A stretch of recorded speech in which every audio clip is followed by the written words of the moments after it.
this is my Duolingo hot take. Everybody always wants to hate on Duolingo and they say, oh, you can't actually learn a language with Duolingo. Duolingo sucks, blah, blah, blah, blah. But my opinion on that is different. I've been using Duolingo since I was probably 11 or 12. Look at it as like your full language learning program. You have to look at it as part of your program. And honestly, it's a really good resource. I really feel like you would have a hard time becoming completely fluent in a foreign language only using Duolingo. But if you are like stuck in line somewhere, or I don't know, you just have like a couple minutes here and there to be able to just do a quick lesson in whatever language you're learning is awesome. Also, Duolingo is great when you are in the beginning of studying a foreign language and when you're at the end of studying a foreign language.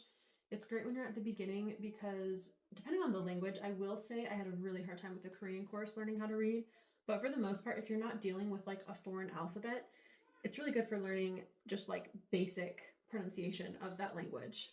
It's also great when you're like further in a language if you're wanting to just like kind of keep up and just do like little mini reviews. If I'm out and about on my phone and I am like just bored, like I'm just waiting for my coffee or something, instead of whipping out TikTok, I can whip out like Duolingo and just do a couple lessons. I actually did this when I was flying back home from Portland like a couple weeks ago.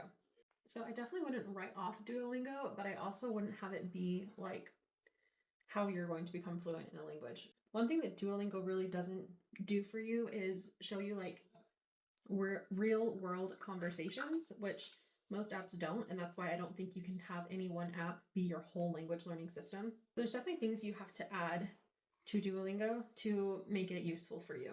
I also think it depends on the course too. I've heard that some courses are better than others, and I have experienced that. I do feel like their Spanish course is really good. I feel like the Russian course, at least when I first started it, I wasn't a huge fan of it, but I feel like they are kind of constantly like improving and the lessons are getting better. I've also saw recently that people are putting their Duolingo streak on their resume, which I think is just hilarious. I do also kind of feel like it doesn't mean much besides like you're able to consistently log into an app every day. But that's just that's just my opinion on that. I know you have to do like one lesson or something to continue your streak, but I mean, I don't feel like having a crazy long streak means that you are fluent in a language. I still think it's a really cool flex though. My current score is at 4, so still working on that. Actually, I don't even know if I'm going to keep it up, but I randomly start caring about it, and then yeah. So yeah, Duolingo is a great resource. Just don't make it your whole study program.